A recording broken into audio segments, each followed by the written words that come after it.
Hello everyone, I'm Captain Logan, and here's Austin, the Day Ghost. Welcome back to the room where it happens. Tonight on the ReQuest, Austin and I are talking about the Hamilton musical, and this is a thing that I actually have talked about a little bit in the past, Austin, and I've never had this experience with a thing. I'm now talking about the rest of it. Like, I've never talked about kind of like half of a thing or like an aspect of a thing before, because somebody actually requested that I talk about just the music of this musical back when you couldn't actually watch it anywhere unless you bought a ticket to see it on Broadway months in advance. Mm-hmm. Oh, weird. And okay. so I knew you'd heard the music before, but I didn't realize it was for that. That's the whole reason. Yeah, it was for the ReQuest before we were calling it the ReQuest. And then back when I would take other things besides movies and TV shows and comics like we do now. Yeah, I never would have guessed there'd be basically like a CD request. Yeah. Interesting. Isn't that weird? Mm-hmm. Yeah, that's cool though. Yeah, it was. And like, I really enjoyed the music, but I kept thinking, man, I wish I had a good sense of what was going along with this visually. And obviously, there's a lot of stuff that you could appreciate just listening to it that way. And I guess I didn't even really understand this when I listened to it because I was like, oh, just the soundtrack of this thing is like 2.5 hours long. How long is the play? And I didn't realize it was a sung-through musical. Mm-hmm. Yeah, it's always singing. Which means, a musical that doesn't have really any just straight-up speaking parts. And because this one has so much rap in it, it kind of has speaking parts, but it's almost always in rhyming couplets. Mm-hmm. And there's always a rhythm to it. So it's effectively a sung-through musical. Mm-hmm. Yeah, no, exactly. No, and you kind of like lay out your songs, and then they can like pepper in little bits of each song throughout too, which is interesting. Right, yeah. And because of that, the experience with it that I had then and especially now, actually getting to watch it, was it's not really like song. And then, of course, again, because it's sung through, it's not like song and then people talking and then song, but it's not even like a bunch of individual songs all put together. It's all like the songs weave in and out of each other so much. Mm-hmm. Yeah, you're probably listening to it and going, there's a lot of like reprise in this. When you watch it, it doesn't feel like as much reprise because it's a lot more just like melodies and motifs and ideas and even just lyrics that kind of flow from one song into another, and like you'll have in a new individual song that brings back a lot of stuff from old ones, which is a typical device that's used in Broadway plays, but like probably more here than anything I've seen. Mm-hmm. Oh yeah, not that I've seen like a lot of musicals, but yeah, same here. Absolutely. But with like I was a little bit of a theater kid. I don't have a huge repertoire of stuff that I've seen, but like from what little I know, this seems really sophisticated as far as that goes. Mm-hmm. Yeah, absolutely. No, I imagine this is like a giant mess to put together. Oh yeah, I can't even imagine. But yeah, much less to try to memorize and. Mm-hmm. Yeah, exactly. So while we're there, well, first of all, let me mention that this was requested by Michael McCallister on Patreon. Thanks a lot to him. Not the same person who requested the music last time, I don't think. I actually don't remember who that was, because that was all the way back in 16 or 17, and this would have been 6 years ago. But while we're there, I wanted to mention that, back then, as this came out, it was obviously this massive phenomenon, and there were a lot of mega fans, it felt like, of it that had not seen it. Oh yeah, this play was huge. This was one of those things, like I think back to it, it's almost like a Frozen, right? But like on stage, which is crazy, but it was just everywhere. Like I would hear about this play constantly, and it would be both, oh my God, Hamilton's amazing, but also, like it's like impossible to get tickets for it. Yeah. And it was that was a situation I don't think I'd ever seen before, where there were people who were obsessed with this thing, who loved it, who couldn't see it, who only had the music. And I think that was happening with people even before the entire soundtrack was released. I didn't. They just really, really loved the poster. Yeah, I was gonna say I didn't really understand that because I had no context for it. So like at first, I just kept hearing people, especially people I knew who were real into theater, making a huge deal out of Hamilton, and I was like, I didn't even realize it was a historical play. I didn't know it was about Alexander Hamilton. I didn't know it was about U.S. history at all. I had no idea what it was. That would have been my first guess. Like I didn't really know, and then people like my first introduction to this was just people walking around singing lyrics. And I was like, I mean, like that cadence is kind of cool, but like, what are you singing, and why are you expecting me to even know what it is? And yeah, and that's the name of the city. When my little sister was born, she was in a sick kids hospital, and that's the name of the city. So I'm always just like, oh, they named a play after that city. Yeah, that's weird. That's weird. I guess it must have a lot of really interesting local history. Yeah, exactly. And it probably didn't have anything to do with Alexander Hamilton because it's Canadian. Yeah, and I don't know anything about America. But I mean, maybe. So... Well, you maybe know a little bit more after seeing this play. Yeah, well, it's shockingly educational. I shouldn't say shockingly, but like it is pretty educational. Like obviously it takes creative license here and there, but like the major important beats are right, and it's obviously super well researched. Mm-hmm. Yeah, so I feel like I'm about to sound like one of those kids that are like, wait a minute, the Titanic was a real thing. Wait, you didn't realize that we had a Constitution or a Declaration of Independence or like the Federalist Papers or actual documents? No. I didn't know Jefferson was a real person. No. But you still think that Ben Franklin is a fictional character because he doesn't even show up in this. Yeah, exactly. He wasn't real. No, but the only thing I knew about Alexander Hamilton is from the song Lazy Sunday by The Lonely Island. There's a reference about how many Hamiltons they're dropping in $10 bills or whatever. And then there's a line later on where it's like, you can call us Aaron Burr by the way we're dropping Hamiltons. So I was like, that's a good line. So I was like, I guess this guy named Aaron Berg, he killed this Hamilton person. And then halfway through this play, somebody says Aaron Burr, and I'm like, wait a minute. It's not Aaron Berg, it's Aaron Burr, and this Burr guy I've been watching is the guy that kills Alexander Hamilton. I think your first clue that Hamilton was a real person might have been you don't really use the face of fictional characters on currency. Well, I don't know who's on your guys' currency. I imagine George It's in Washington. the song lyric. They made that up too? No, I was just joking about not knowing that they were real people. Okay, but, no, fair enough. No, it was just that was all I knew about Alexander Hamilton. Bob the Hun puts in a $5 super chat and says, "Don't feel bad, Austin. There are people that think Hitler is a fictional character." He wasn't? No, Austin only knows about Hitler from through Norm Macdonald. Oh no, I was gonna rope it back to this subject because of course I was gonna say the producers. I've never seen the producers. Oh, you should. It's wonderful. Yeah, no, I really need to. No, the only and watch both versions because they're very different and they're both equally worthwhile. Oh, okay, interesting. Both the only Mel Brooks things I know are Spaceballs and Robin Hood Men in Tights. Well, and Young Frankenstein. And sorry for going off the beaten path, folks, but I just want to make sure that Austin at some point looks at the producers. Maybe I'll do like he maybe will watch at some point and try to get Austin to look at that at those movies. Because definitely. That's one of my favorite Mel Brooks movies, and I wish he made more things like that. He went off after that into so much of a parody and farcical direction, and that stuff is great, but like that's much more of a traditional, I can't even say traditional comedy, but it's much more of a like straightforward comedy and a more cerebral kind of comedy. Oh, okay, interesting. In its way.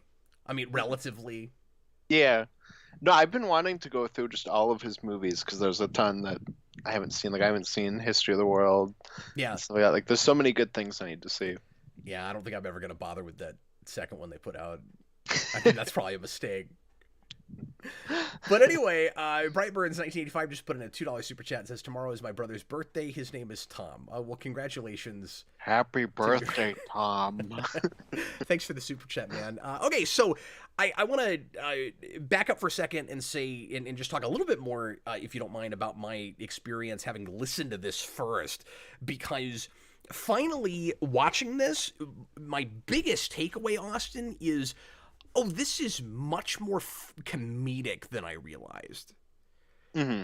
Like, I had that too. Even just because, again, I had heard the entire thing. I didn't realize I'd listened to all of it, because there's nothing in between the music. Like, if you listen to this, you get the entire story, and it's a, you used this word last night when we were talking about this off camera. Austin, so I wanted to credit you for it, but you said minimalistic, and I think I agree with that. That, like, it's on Disney Plus. The stage play that they recorded. I want to say they recorded in 15. That was 16.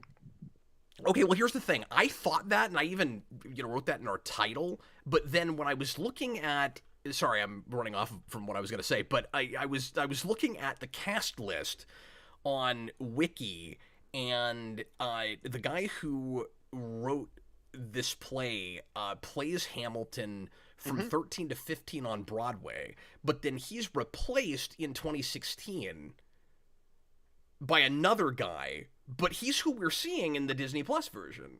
Yeah, Lin-Manuel Miranda. Yeah. So I don't see how this could have been shot in 16. Yeah, because it even has like a date at the beginning that says, I think, July 2016. Did he maybe come back for just one because they were filming it? Maybe that's what they did. Yeah, I'm not sure. I'm That's not sure. weird. I didn't know that. But it's in New York, so Yeah, because he's credited for Broadway through 15. mm-hmm. So anyway, I was very confused about that, but the date, but I still left 16 in our title because the date at the beginning of the Disney Plus special is 16. So I don't know. Yeah, that's weird. We'll get back to the just came back for that. I don't know. And I want to get back to the weird history of the release of this in a minute, but I just wanted to make the point real quick again that, like, it's more like I said, it's more comedic than I realized. It's, in a way, you get everything if you just listen to this, but, like, I guess with anything, there's a lot of, like, comedic timing visually and stuff that you miss if you don't actually see it. And it's not really a matter of, like, super elaborate sets and, like, set changes and stuff, because there really isn't much of that. There's a really cool set that's built of, like, background city and stuff.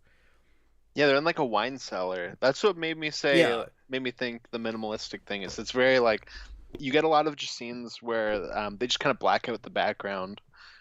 It's weird, like, how spectacular this is as a piece of music and as a I mean, like it's an opus as far as the performance is concerned, and the the dance choreography is spectacular and all of that, but it feels like a thing that could be performed in a black box if you had a big enough black box. Like, it's really, that was really surprising to me. I figured it would be a lot more elaborate than it was, as far as all that goes. Like, there are some pieces of set that are pushed around and stuff, and I like the gimbal on the floor, or the Lazy Susan, whatever you call it. The floor's the coolest the platform. That's super cool. But this whole thing could easily be performed without that, and as I did a little bit of research ahead of time, and as of right now, there are apparently no licenses yet that have been released where anybody can perform this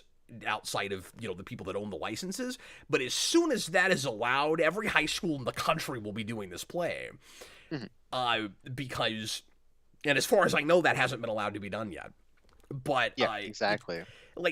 It would be very, very difficult to pull off, but it wouldn't be that difficult to stage, if that makes any sense. Well, now I just want to see a bunch of, like, 15-year-olds try to plow through this music. That'd be wonderful. No, it would be fun to see some people crash and burn, but it would also be really impressive if anybody could pull it off. But the problem is, like, maybe you could cast one or two really super talented kids. Like, maybe you'd get a really good Hamilton and Burr, and then, you know, you got a George Washington that just doesn't quite pull his weight. And... Yeah, exactly. And he's just like, I gotta get my right hand, man.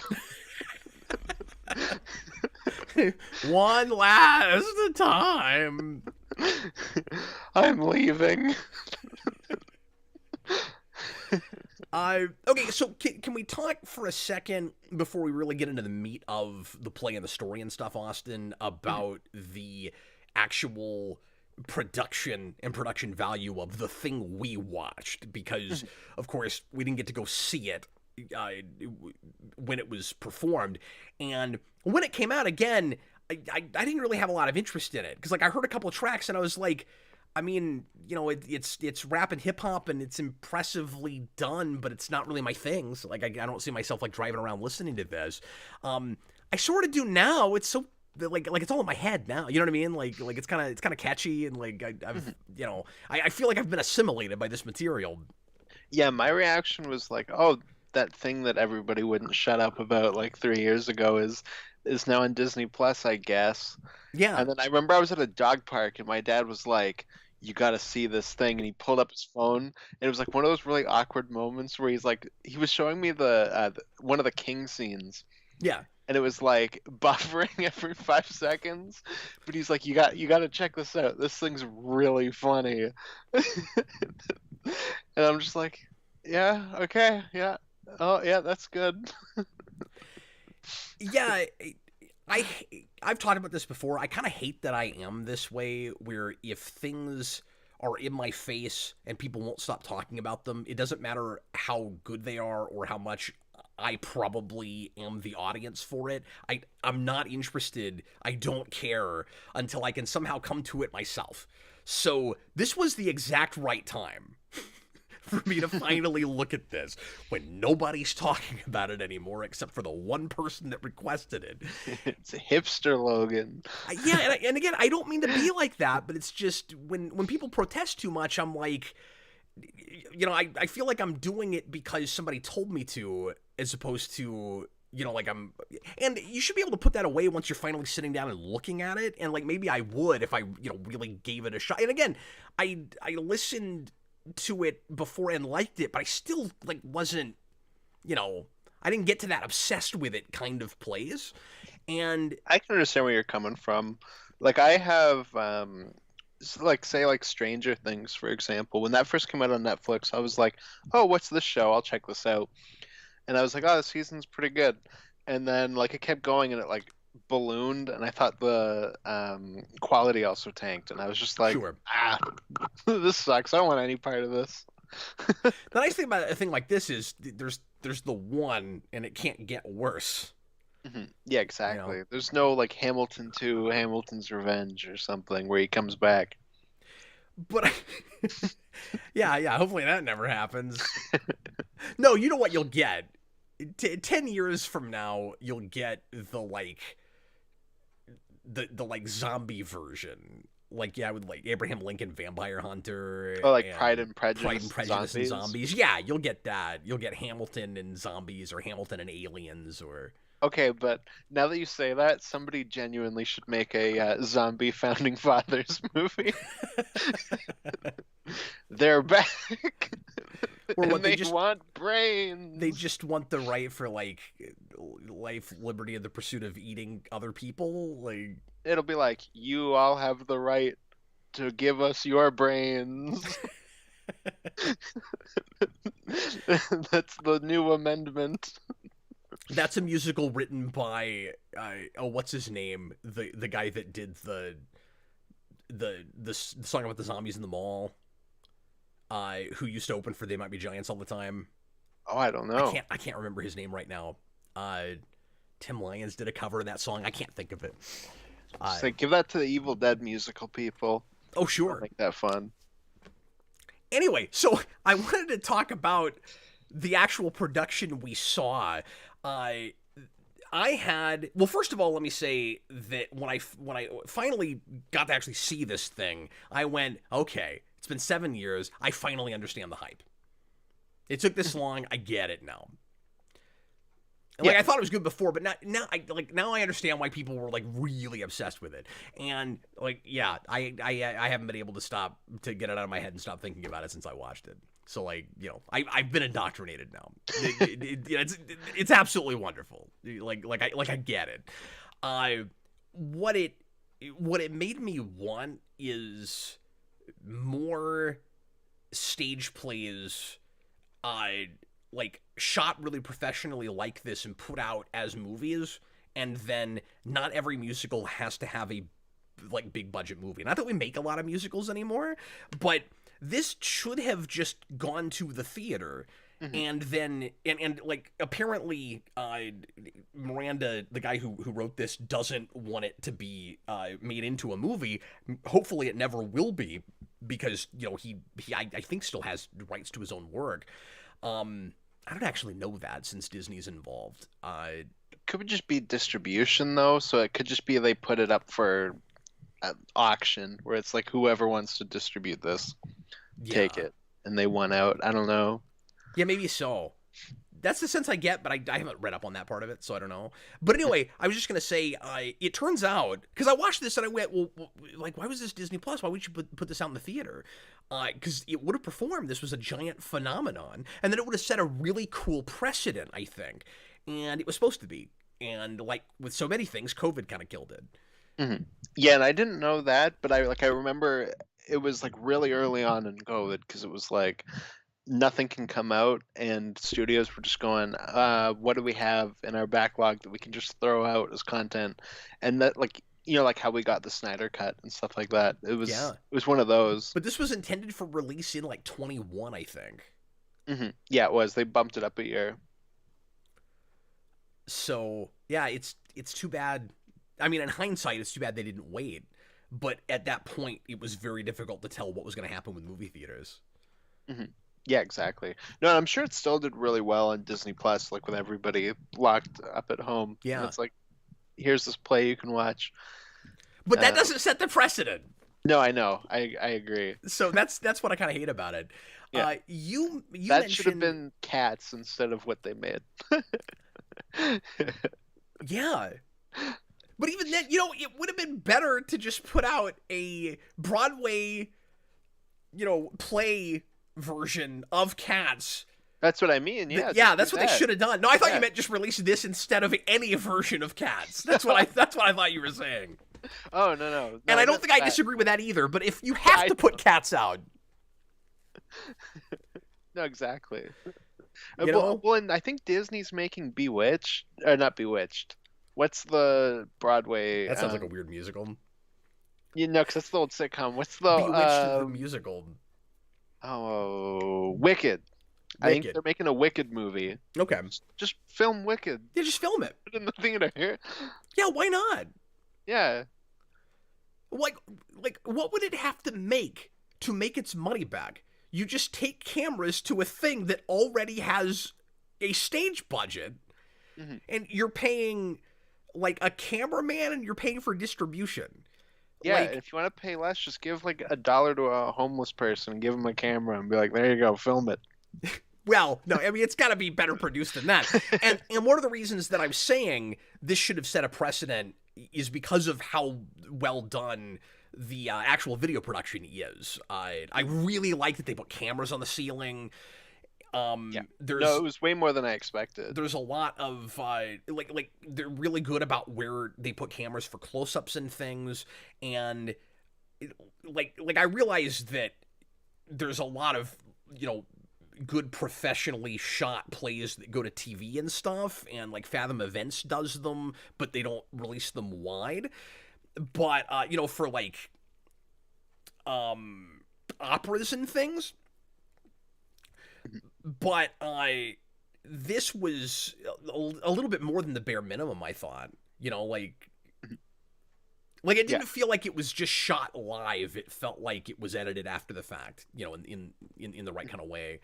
I agree. You know what the best camera angle is? Because you and I kept talking about the overhead Yeah, one because it was while cool. I talking didn't off camera. expect that.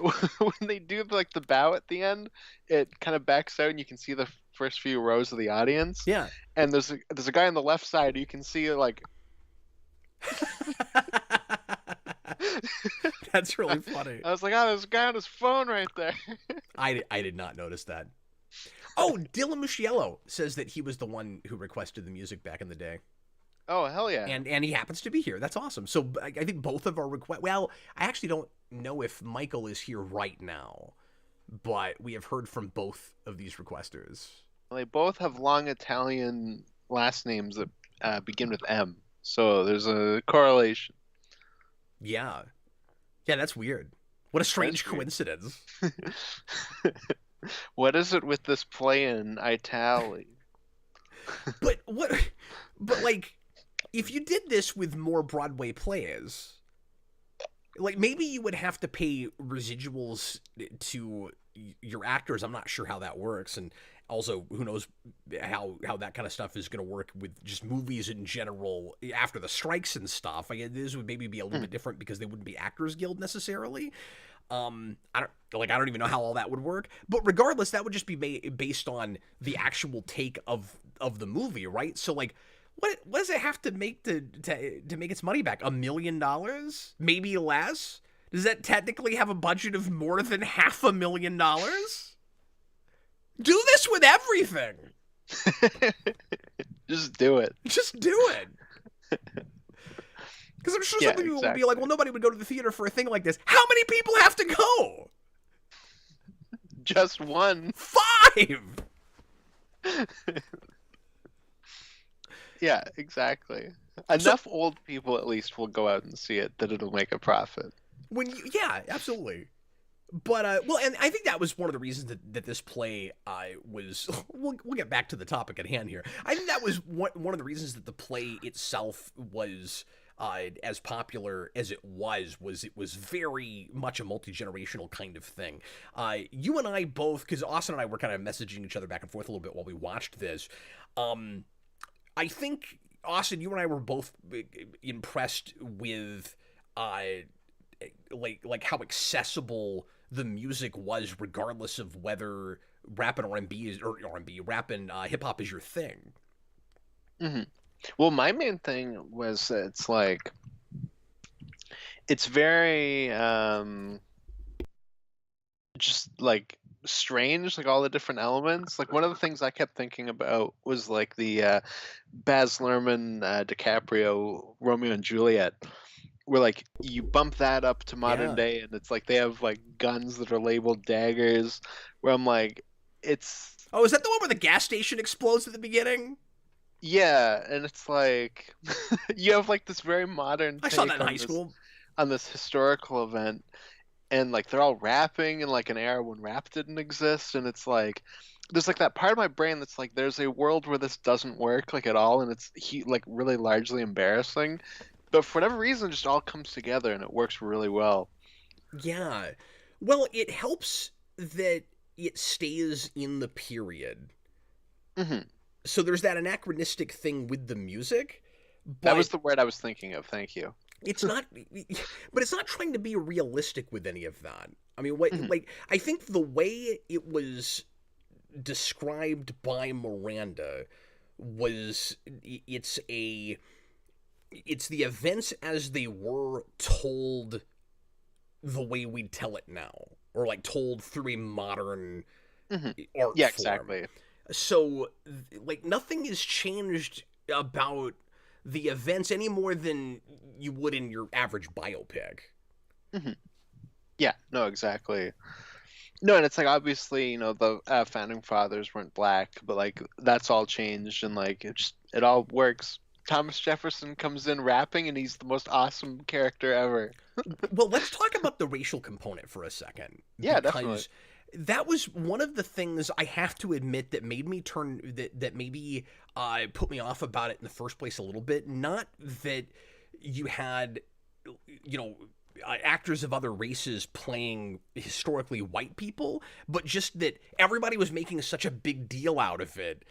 that sometimes can kind of put me off a little bit, where it's like, okay, this sounds like, because it was controversial to some people, of course, and then other people were just making a really big deal out of diversity and stuff, and that doesn't immediately mean that the thing is going to be any good. So I'm like, oh, okay, I'm supposed to look at this just because it's got black people in these roles. I don't really care about that if it's not good. You know what I mean? It turns out that, at least for my money, one of the best things about the movie is how colorblind it is, or about the play, is how colorblind it is. Like, it doesn't feel like it's okay. Let's take all of these historically white people and put other races in the roles. It feels like we did traditionally what like stage plays do best, and we just hired the right people for the roles for the stage. Who cares what they look like? And I loved that about it. Well, and one of the things I liked with it too is there's a lot of talk about how, because obviously you're creating America, how it's like immigrants coming in and building a country, and I liked it for that where it's like they almost literalize it in that way. Yeah, that's true too. Mm-hmm. No, and I thought that was really cool. But did you not feel like there were, maybe I'm wrong about this, but did you not feel like there were certain like black actors that could have easily been cast with actors from some other race, and they weren't cast because they were black, they were cast because like that's who they liked the best? Like, maybe they saw a lot of different kinds of actors for those roles. I don't know, maybe they didn't. And like there's certain lines in like ways that rapping is written that might like inherently almost call for somebody with a certain kind of voice. I don't know, you know what I mean? So maybe I can't see anybody but a black man playing Burr in this play, in this context. It's hard to say, because I also do think it is a conscious choice that all the British people are white. Well, okay. So I do think that there is a choice there, but I think it really works. But like in terms of the colorblind thing you're talking about, that's a good point. You have like the three sisters, and they're all different races. Yeah, and it's like their chemistry is so good. You don't like. There was never a moment where I was like, "Well, these people aren't related." Like, no, these are sisters. Well, and again, that struck me as like traditional stage performing, and that's a thing that absolutely. Movies, especially in recent years, have not been allowed to get away with, and people get very upset. I mean, not everybody, but I'm just saying people of particular persuasions get upset if the perception isn't at least, you have a like Native American person playing a Native American character, right? And this is one of those things where I see both sides of the argument. I think it depends on just how realistic you're trying to be. And I get the argument of there's a lot of people of a lot of different persuasions that are trying to get in that business and be actors. So give them work. But the thing is, if especially for more heightened things or things where realism isn't really a big deal, and we just hired people that were really super talented and right for the role, and especially for things like this, had the right kind of voice and could sing and could dance and stuff, then everybody would get parts and it wouldn't matter. And it seems like that's still more acceptable on the stage in general in a way it's not in movies, and I find it really refreshing, which is partly why I like to see more stage plays go to the theater. Yeah, no, absolutely. But I've heard interviews from a lot of older classically trained actors who go, race really shouldn't be that much of a factor in casting, particularly on the stage. Like James Earl Jones famously has talked about this, where there are major historical white figures that he'd like to play, and I can't remember if it's him or someone else that I heard talk about the last white man who played Othello, and that it ought to be okay for a great white actor to play Othello because he always wanted to play that role, and so I don't know how colorblind this movie really is, because I didn't really pick up on all the British are white.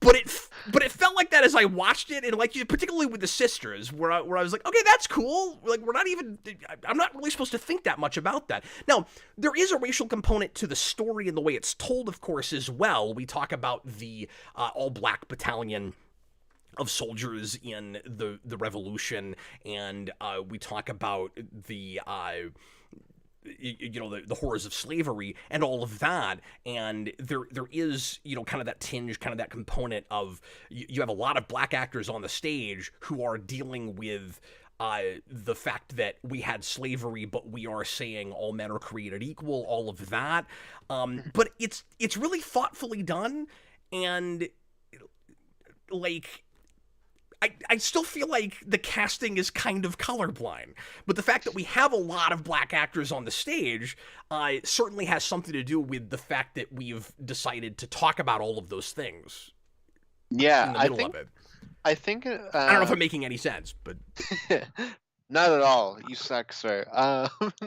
No, but I agree with all that. Like, I think like a recent example that doesn't work for me personally was that new Marilyn Monroe movie, Blonde. I wanted to see that, and I have not yet. Oh, don't. Oh, don't. Okay. Don't. I don't know if you'd be able to finish that movie. Okay. But because I don't think DJ finished it, but I don't think you'd be able to finish it. But they cast a Cuban actress. It was Ana de Armas, who you've seen in things. And I found it really distracting that they cast a Cuban woman as Marilyn Monroe. But that's also...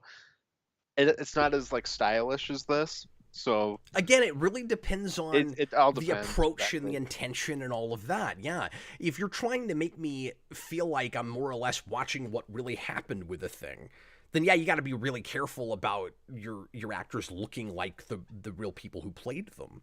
Mm-hmm. Well, and with that too, I think also why it was distracting to me was that they like really don't want you to notice that she's Cuban. Okay, that's weird. So it's one of those, where it's like, this is just like, yeah, here they are. But I think Hamilton is simultaneously saying, look, use your imagination. These black actors playing these characters. You know that those historical figures were not black, and it's saying that while simultaneously it's saying we're giving you this through a modern lens, but it's not revisionist history either. Mm-hmm. And like I said, it's really thoughtful about it. Mm-hmm. No, exactly. It trusts that, we can all watch things and we all know that it's not real, but we can buy into the realism of it, or buy into the reality of what we're watching.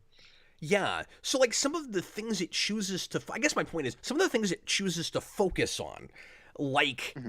the discussion about black soldiers and that kind of stuff, which mm-hmm. is not super prevalent. It's not all over the place, but it comes up. It feels like some of the emphasis is modern in that we think a lot more about those things these days than we used to, but it's not constantly like slapping you in the face with, look at how horrible these people were back then for not having come to our modern sensibilities.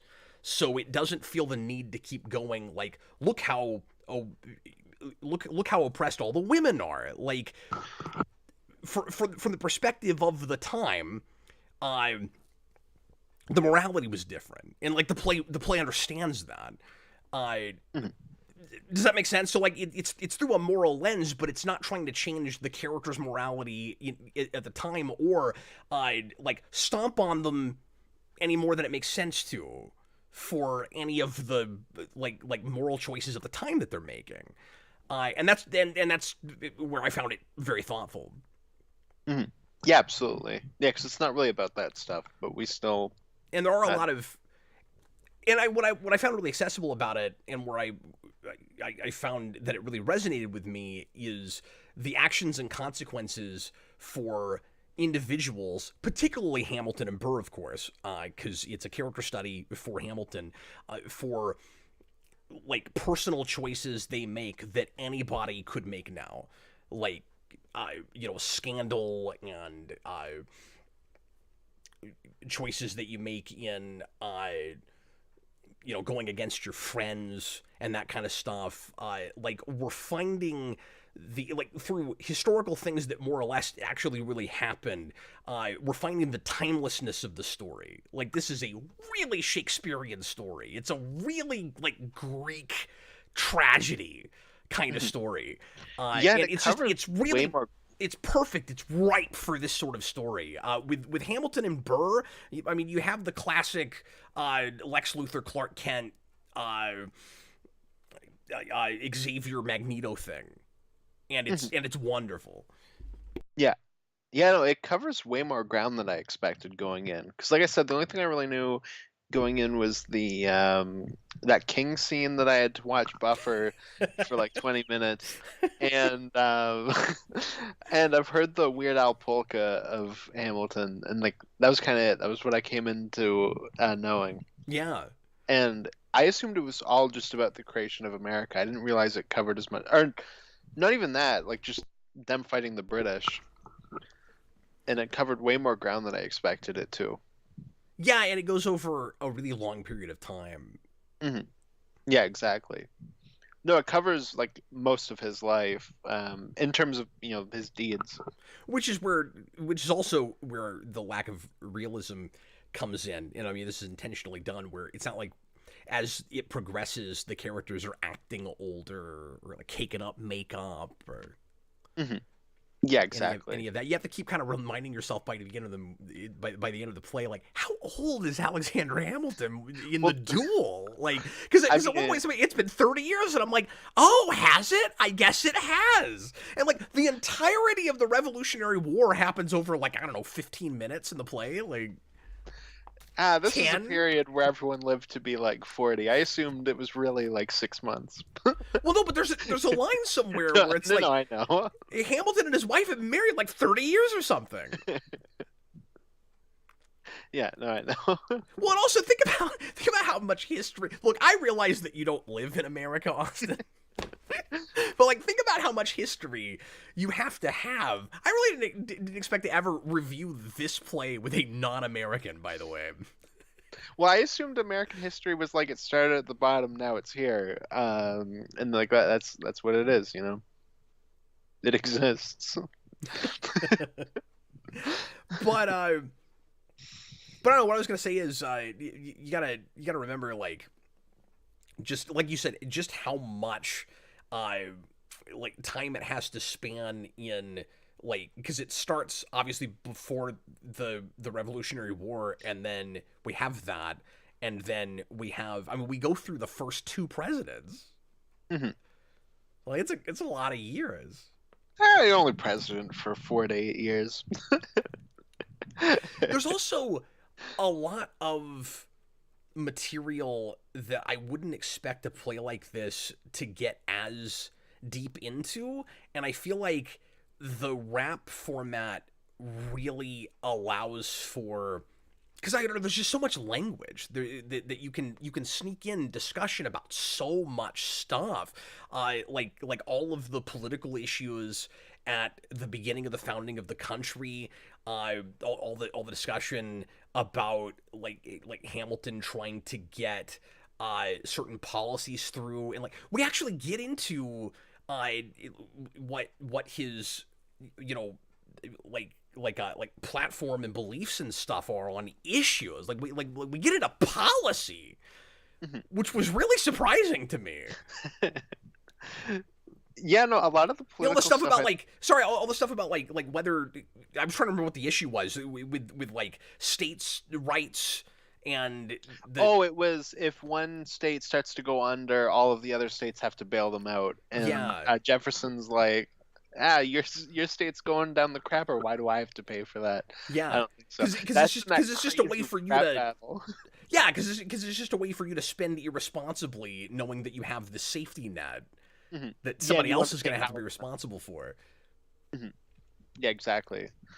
No, I really liked the political stuff. I thought it was awesome that they did a debate as an epic rap battle of history. That was amazing. It's genius. And again, it's a thing that should take you out because it's so inspired by very recent media, but it's really appropriate for what they're doing. like I said, I feel like this shouldn't work, but it just does, It and I don't know shouldn't. why. Well, and how much of it is because of the blend of different musical styles? Like, if the entire thing was one big rap or just a mix of rap and hip hop, would it be as effective as it is in also going to a lot of traditional uh, Broadway sound? Because I think that's part of the success of it, is Mhm, that it's it's very modern, but in its way, it's also really super traditional. mhm. Yeah, absolutely. Well, especially the King song's very like what I think of as like traditional Broadway, which makes sense because he's like the pompous British guy. Yeah, But but that there's is like a other. big fan favorite thing. Well, and also, like, there are other songs that are kind of old school Broadway also, but there's also a lot of blend where, like, even with the opening Hamilton track, where you have a backbeat that's very hip hop, but you'll have melody Mhm, and and like arrangement that is real traditional Broadway, like all at the same time. mhm. Yeah, for sure. It is definitely a mix of styles. I don't know enough about music, but it's certainly got lots of it. It's just shocking that it works. Yeah, yeah, exactly. Yeah, with the political stuff too. Yeah. Like I think it gets.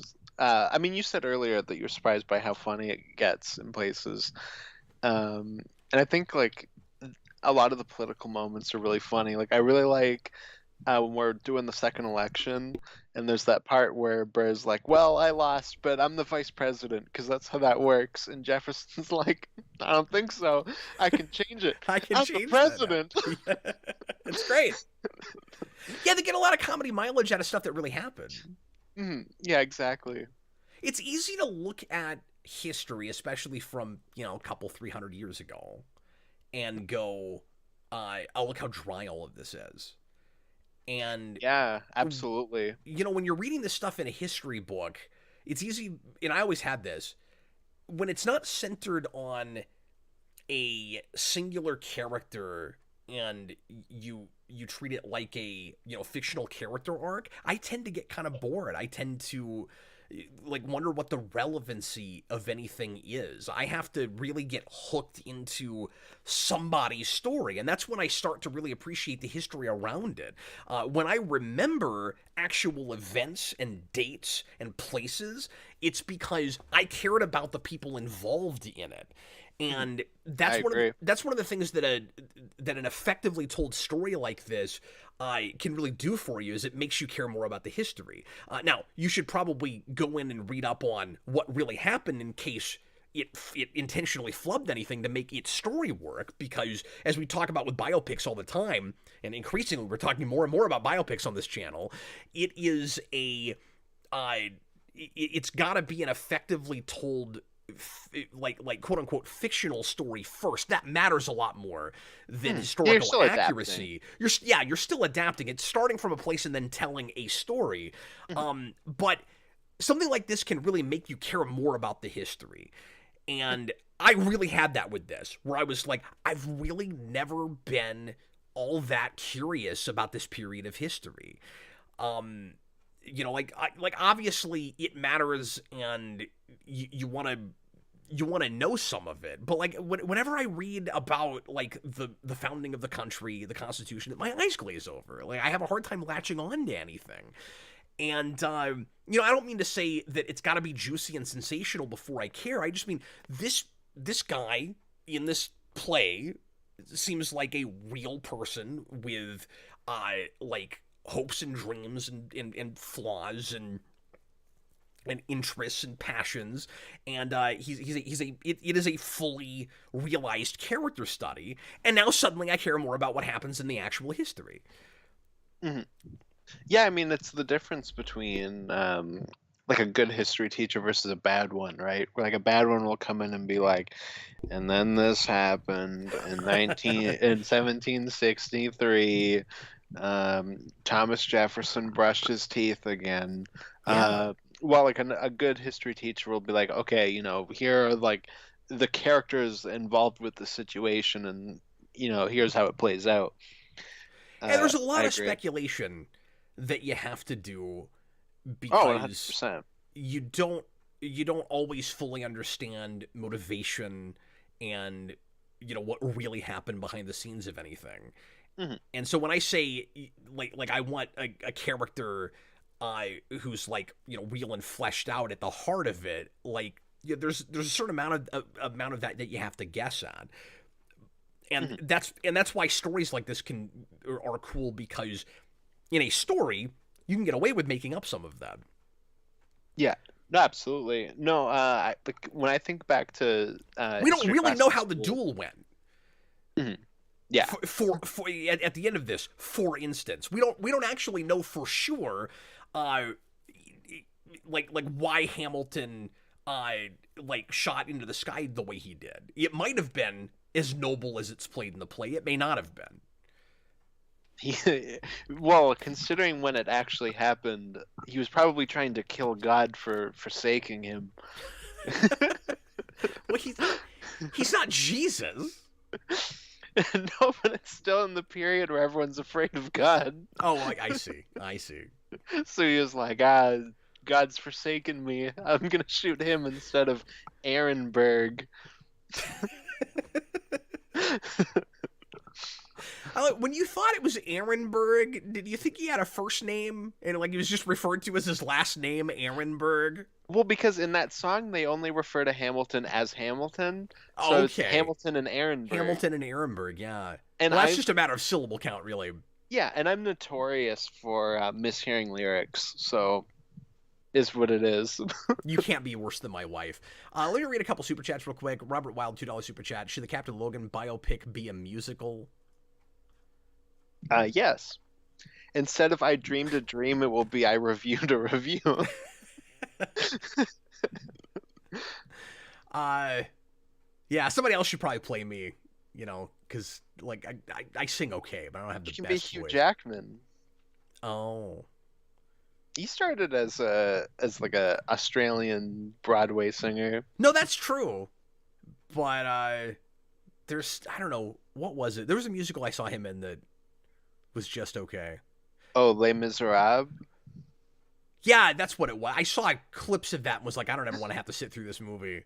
At least you're not Russell Crowe in that movie. Did you review? What is that? I'm sorry, I can't think of it now because Oh, we're The in Greatest this right Showman? now. Greatest Showman. Did you review that with me? You didn't. No, that was you. That was before and that. your sister. That was like Oh, back. no, you know what? Eric reviewed that with my sister. I didn't That's actually what watch is. it then. Okay. I watched it more recently, but I cannot remember why. Maybe it wasn't for review.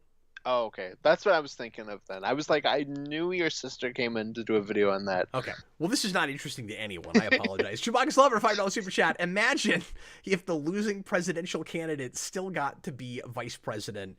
Politics will be so different. Well, what I want to say, I never want to get fully into politics on this channel, but I will go as far to make this joke, Austin. I want to say nothing would ever get done. Would it really be that different from where we are now? I want to be in the room where it's like, Where it happened? Sleepy Joe, I'm your vice. You gotta get up. Anyway. Well, because historically, candidates will pick the person that they think will get them, will help them get elected, not the person they can actually work with. And there's a lot of jokes made in nearly every White House that in nearly every administration that the vice president doesn't actually do anything. Mm-hmm. Yeah, exactly. The vice president's just the guy that like really hopes that you die at some point in the next 4 years. That's their job. Okay, let me ask you this question. What song, if any, from this play as we're talking about it, is in your head right now? Oh God. See, I have just because I listened to that polka before we got on, so I have just a hodgepodge of all Oh, okay, of it. sure. And in the Weird Al polka style. Yeah, exactly. I like that we have that thing to connect both of us to this. Mm-hmm. Yeah, exactly. Because I think that's a really good polka. I It was glad is. you came back for that. and I've always loved the Weird Al polkas. Mhm. He and Miranda are friends and tried to write a musical together, and apparently it didn't pan out for some reason. Interesting. And that's why he ended up doing that polka, because Miranda came to him and asked him to, because they were doing a project where they were releasing new songs based on or having to do with Hamilton, like I think like once a week over a certain amount of time or something, and he got Weird Al to do that polka. That's fascinating. I would love to know what a Weird Al written musical sounds like. Yeah, and I That'd be wonder if it was gonna be like a Weird Al music, if it was gonna be like about Weird Al stuff, or possibly. I just assumed it would be something else, but I don't yeah, who know, knows? obviously. Especially because it was like the two of them working, but maybe it was also that. I don't know. Yeah, That would be it's kind of fascinating. too bad that never came together. Yeah. They should have come together to make the new Spider-Man musical instead of Bono. Yeah, I mean, it couldn't have been any worse, apparently, from what I've heard. I've always wanted to see a version of that. This Spider-Man doesn't swing around. He just stands on the floor that rotates him around. He just has flips off the rotating. Yeah. He's on the rotating thing and he's like, whoa. But he's just rotating. I just want to make this point because I thought of it. I meant to say this earlier, Austin, changing gears for just a second. So Yeah. you mentioned to me off camera that you were kind of frustrated that the few instances of F-bombs were censored. Oh, that was all a Disney thing. In the Disney Plus upload, and I will upload just on their service. I'm gonna defend it. Oh, okay. I am, and here's why. Maybe they should have uncensored it when they decided to release it on Disney Plus. But the reason those happened, I am sure, is because no. I read this. This is the reason. Yeah, it's because of the rating system. So it would have gotten an R released in the theater, and like releasing on a Disney Plus, who really cares? Yeah. Right? I mean, most streaming stuff is unrated from what I understand. Yeah, but if you're putting, because here's the thing, when I listened to the music and it was completely unedited or like uncensored several years ago for that review, I was kind of surprised by how much language was in it, and I was like, oh, this is like shockingly adult, and you couldn't show this to your kids, and I was just imagining something that on stage somehow for whatever reason. I was imagining something that also probably looked a lot more adult. And then I saw it and I went, no, I can show this to my kids. Like, there's not much of a reason I couldn't. And like, yeah, the only things besides the couple of F-bombs, even if they left them in, that would give you pause would be like references to anything sexual. And that all goes over your kids' heads anyway, if they're, if they're very young. So I found myself actually kind of agreeing with the choice to censor the F-bombs because that's on the ratings board before that's on Disney. Like, the two or three F-bombs should not give you the R rating, and like I don't like Disney any more than anybody else right now, but I will say that it wouldn't have been fair to them to lose as much revenue over an R rating as they would have for a movie that is otherwise kind of fine for at least kids like 10 or 11 up to go see. Yeah. Right? Yeah, no, I agree. So I'll defend it on those grounds. No, I hate the rating system. So that's just like another notch on that wall of like, I hate that we have rating systems that get to censor art because of arbitrary reasons. Like, we have 3 F-bombs in this, I think, if I remember correctly. 2 of them are censored, 1 of them is not. Is it really less appropriate for your kids that 2 of them are uncensored? They already heard the one. No, like, I don't think so. Doesn't matter. Who cares? Yeah. No, I don't like that either. Literally a strain on art. So it's more I'd say on the rating system, who I hate to begin with. So Now we would be remiss if we didn't mention, and I sent you a link to this right before, so you didn't know about this until just a little while ago. But there was a song that was taken out of the play, not the movie. It was never on stage. About Ben Franklin. Ben Franklin was supposed to be in the movie, and one of my few critiques of this before was, where is Ben Franklin? It's kind of weird that he never appears, and he's talked about in a couple of places, but it feels like he's a figure that would be around. And Miranda wrote a song for Ben Franklin that, for whatever reason, and apparently he was supposed to be there from the very beginning, and maybe this was even like an earlier song that he wrote, and he got taken out for whatever reason. I don't fully understand it. That was recorded during that thing that I told you about when he got Weird Al, where they're releasing a bunch of different songs related to this, by a group called the Decemberists, who I had heard a couple things from. I forget what, but I know something about that I think band. they do one of the songs on the Suicide Squad. Is that why I know them? I think so. I knew you were gonna say Gun. I think so. Okay, or maybe it was the Christmas special. They either did the Whistle for the Choir song or the I'd have to go look. I don't know. Anyways, yeah, I can't think of the other It's not important. I'm just saying I had heard of them and heard I think something that's from why them. I know them. Yeah.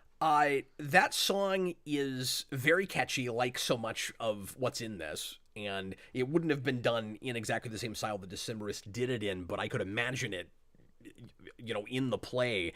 And I bring that up to say it had, well, I'm sure the reason it got taken out was because of all the F-bombs, and because there wasn't so much of that anywhere else.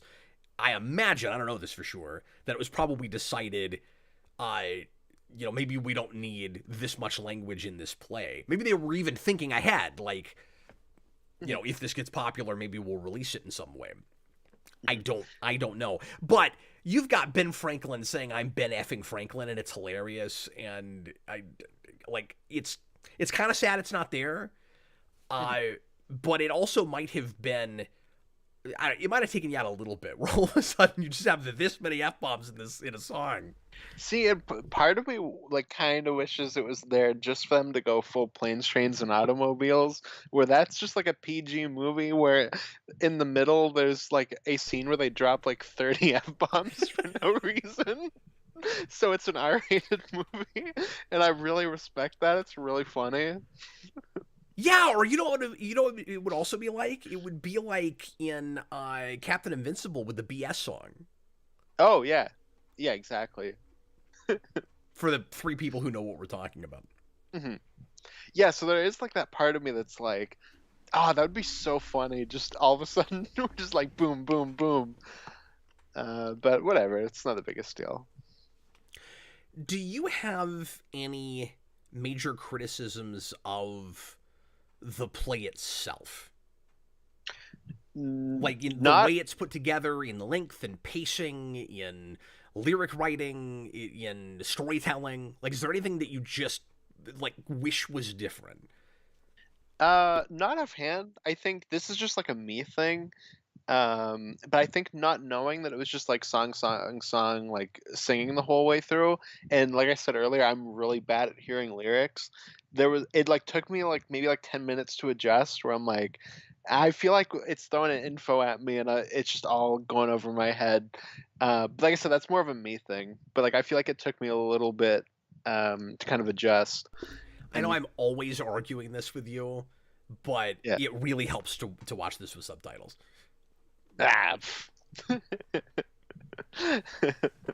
Really? Well, because there are some places where the lyrics are being thrown at you so fast. Mm-hmm. That there's major references and things. In the first 10 minutes. After that, I was fine. Well, yeah, you say that, but you didn't watch it with subtitles, so how do you know if you missed anything? There's these big, long, rapping diatribes where lyrics or references to things are flying at you 1,000 miles a minute, and I'm glad I'm reading this. Because my hearing is Flava Flav busting a rhyme. So it was I got this. You see what I'm saying, though? Yeah. Chewbacca's Lover $5 super chat. You can say the F-bomb twice in PG-13 as long as it's not sexual. Also, as long as mother isn't before it. Mhm. Just preposterous rules. Yeah, it's just stupid. Yeah. Damn Fine Cup of Coffee says this musical does nothing for me. Yeah, that's fair. I was surprised that I was as gripped by it as I was. Yeah.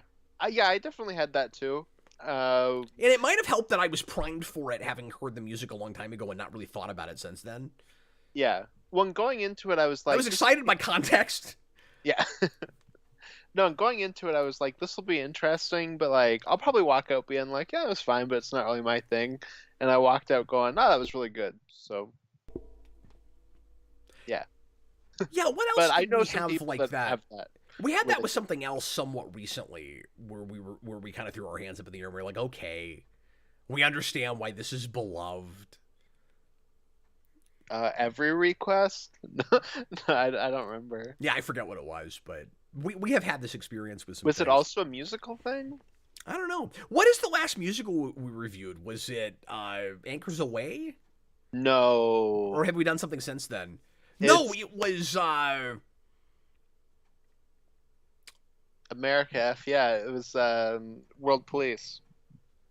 Team America. Was it that, or was it the animated biblical thing? The animated biblical thing? Yeah, what is that called? Oh, Prince of Egypt. Prince of Egypt, yeah. I forgot that was a musical. Yeah, that's a musical. That's right. That's a musical, and it had decent music. I don't remember. It's one or the other. Anyway, I don't know. I have to go back and look at the list. It's not important, but... Yeah. Yeah, and Anchors Away is like kind of a musical. It's weird. It's a dancing movie. Yeah. No, it is, but the songs were somewhat few and far between. Well, it's got the greatest song out of any musical we've done, which is the Aunt Susie song. Yeah. Because I almost just called it Aunt Susie. Aunt Susie's my bae. Anyways. One thing I wanted to mention, too, is I really enjoyed a lot of the introductions of major historical figures in this. Like, they have a lot of just really great, like, everybody's got to make an entrance. Yeah. Like, the George Washington entrance is great. The Jefferson entrance is great. Yeah, Jefferson's great. Yeah. You know, he gets the best introduction. He's just the best character. He's always awesome. Yeah, and the setup and payoff with this is fantastic all over the place. And there's a lot of stuff where you could say, you know, well, like, it gets to cheat because it's dealing with things that actually happened, but it takes advantage of historical stuff in the way it's organized. I really appreciate like you said, the epic rap battles.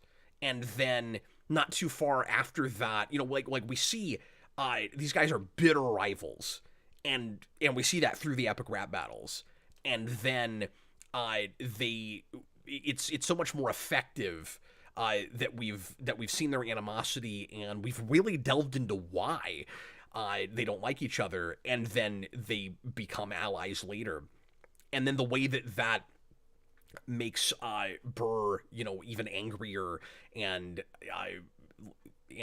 puts him even more at odds with Hamilton. All of that drama is fantastic. Mm-hmm. Yeah, absolutely. No, it does a really good job at handling its drama. Even the like the romance plot, which could have been, you know, like made for TV schlock. But that was pretty good. Yeah, because you have a little bit of love triangle phase. Mm-hmm. But then, if you don't know anything about the story, it would be pretty surprising when just think about it like a fiction. You would expect Hamilton to get with the other sister. Well, and that was what and then, of course, shocked me. Yeah, that's what they're setting you up for. And exactly. Then he ends up... Yeah, and then he ends up sleeping with the wife of a British soldier, and that, you know, turns into your first big sex scandal in American history. Mm-hmm. Yeah, exactly. And yeah, I love how all that's handled. And I felt like, am I reading too far into this, Austin? I felt like there was a really nice kind of subtle undercurrent of just because the founding fathers maybe had the right idea with the way they established the Constitution and their ideas of democracy, doesn't mean that there wasn't corruption very early. Like, or that people, or that the founding fathers couldn't make their own personal mistakes. Like, I really appreciated a lot that. of these issues have just always existed. Yeah, it felt like there were things brought to the fore intentionally to parallel like modern day issues or things that have happened within the last 50, 100 years. Yeah, I thought a good example Or of much that more recently. is I forget what it is. I think it's like the financial system or something. There's a part where it's like Jefferson's like, boy, did I like really try to get that removed, but it was like too well crafted that I couldn't dismantle it no matter how hard I tried. Yeah. And like that was his big compliment of the man. Yeah. Yeah, that was great. I'm glad you brought that up. Yeah. It's like, because that's absolutely something you see, through all decades of politics.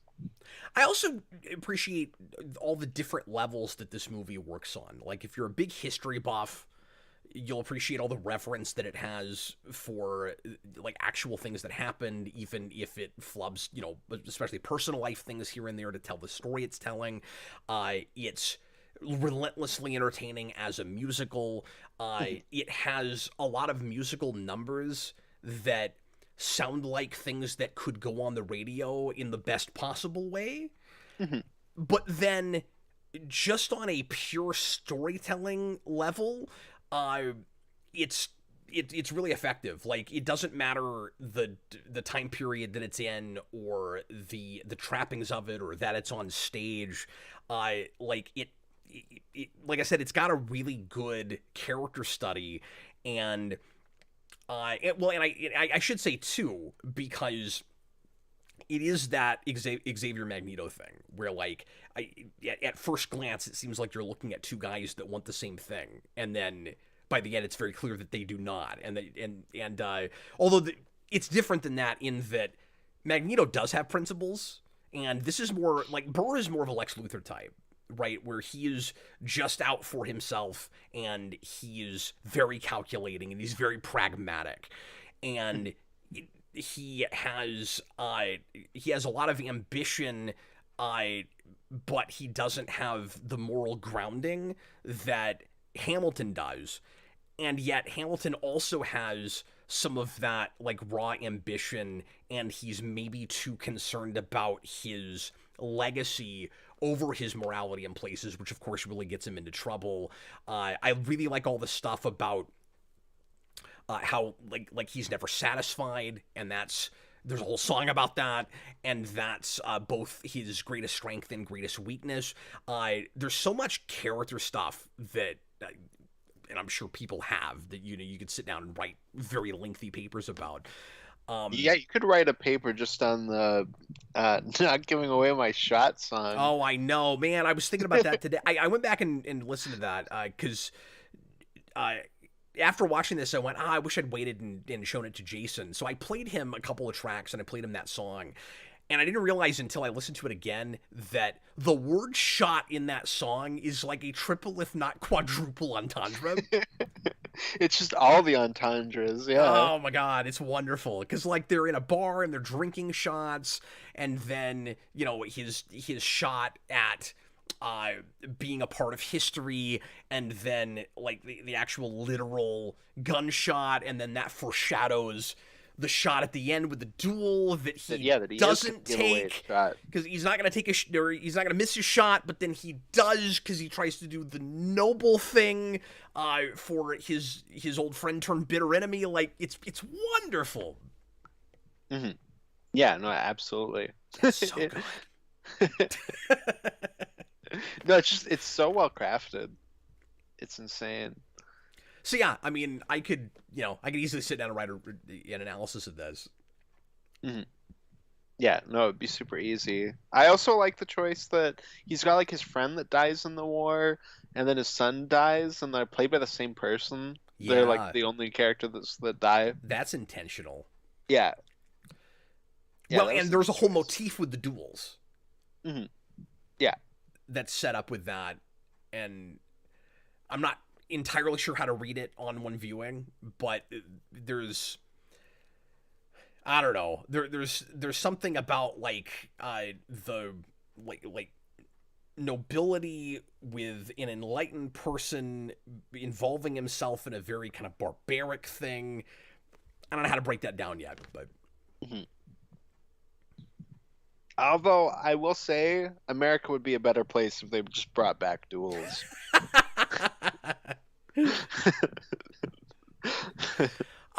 do you have? I always ask this when we do musicals. Do you have a favorite song? And again, they Ah, all wend in and out of each other so much. But it's so hard to say because they all like they bleed through and they come back. Um. While I think about it, do you have a favorite song? I don't know. It's probably like a 2, 3, 4 tie.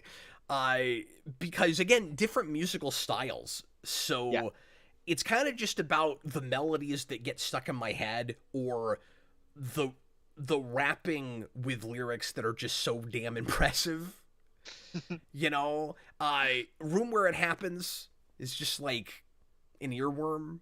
Just stays in there. I love how mysterious sounding that is. But again, it sounds like I don't know. It sounds like it belongs in a musical from the 20s or the 30s. Uh, Yeah, that's a great one. and then obviously everybody loves the King in the "You'll Be Back" song.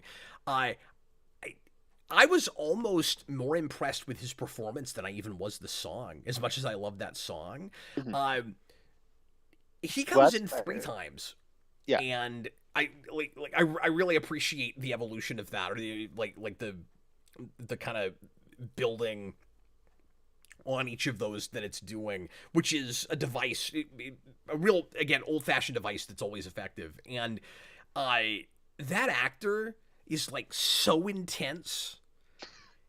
He's got like 5 minutes of screen time, and he's like one of the most memorable characters. Yeah, and he Yeah. uses every inch of it, and he's not upset that he's not the main guy, because it's like he owns the whole stage every time he shows up. Yeah. And Everybody's cheering when he comes in and leaves. yeah, I love the vitriol. I love the sarcasm. I love that he's literally spitting. Mhm. Did you notice that? Like, he has actual physical spit coming out of his mouth. I didn't notice that, but that's I awesome. That was the moment where I went, this is one of the greatest actors I've ever seen. How many times has he performed this? And he can be that intense and find that much anger in him while he's singing the song he's probably done 6,000 times. He's Yeah. spitting everywhere. And be so funny, yeah. Oh my god, I'm doing it right now. No, When you said earlier, it was a very different experience finally watching it. It's worth it just to actually watch it for the blue joke the blue with him. joke. Where he walks out and like it's like all Oh, when he stamps red his foot? and he's like, I'm feeling so blue. And he stamps his foot, turns blue. So good. Yeah, that's one of the funniest moments in the play. That's really good. The way he pronounces his A's. Hmm. John Adams. John Adams. Adams. Yes. The recording that's on Spotify, and that's how I listened to it in the first place, is I think that same actor, and he's not pronouncing those A's as drastically, and it doesn't come off as funny. I'm not sure how much I even realized that song was a joke the first time I heard it, which is ridiculous going back to it now, of course, because yeah, he's I mean, one of the best lines of the whole play is I'm gonna murder your whole family and friends for my love. It's great. It's really funny. Yeah. It also feels like a role written for Neil Patrick Harris, who will probably never play it. See, if you had just made the movie version. Is there any part of you that wants that to happen? No, I think this is unfilmable, just as is. This is the Watchmen of stage musicals. This, yeah, just because it's like there's not scenes in like a traditional way. Everything bleeds into the next part. Like it's, I don't know how you craft this into a movie. Oh, I didn't realize this. Robert said that the guy playing the king is the guy that they replaced the original actor with Smith for Matrix Resurrections. I didn't realize that. That's unfortunate. But a lot of these actors are. I wasn't real impressed with him in that movie, but he's great here. Mm-hmm. Well, I mean, here he gets to be his own character. Yeah. It's not like you get to be Diet Hugo Weaving. Yeah, but I mean, I liked Diet Morpheus, yeah, Fishburne. Okay. So yeah, I've seen that guy in a few things, and I like never like that guy, so I imagine I wouldn't like him as Diet Morpheus, but maybe. I was really glad, by the way, that I didn't recognize anybody in this, and I just assumed naively that these were all stage actors that weren't doing movies, and I'm wrong about that. It turns out several of them are in movies and TV shows, but I was glad that I didn't actually recognize anybody. Yeah, I just wasn't taken out by any of that. I could experience this as a stage play, and I really appreciated that. Yeah, Jefferson's Sebastian in the new Under the Sea. That's the song he sings in the new Little Mermaid. But he was also like the big rumored actor for The Thing in the Fantastic Four. Oh yeah, you told me about that, but I didn't realize that's who this was. Mm-hmm. Yeah, and then the son is in the new Transformers. He's the main guy, and I feel like there's somebody else where I was like, oh, that's another. Oh, Burr is the main character of the new Exorcist movie. Like they're all just kind of doing stuff. I don't know about the women. I didn't look up any of them. Well, it sounds I'm like a horrible sexist. Sounds like they should a lot of them just stay on the stage where maybe better things are happening. Yeah, you're not wrong. I don't know. It's like I'm glad they're getting opportunities and paychecks, but yeah, maybe some wasted talent. Sorry, I was looking. Do a version of Cats with this cast. I was looking at some of these song titles to see what else I should bring up real quick.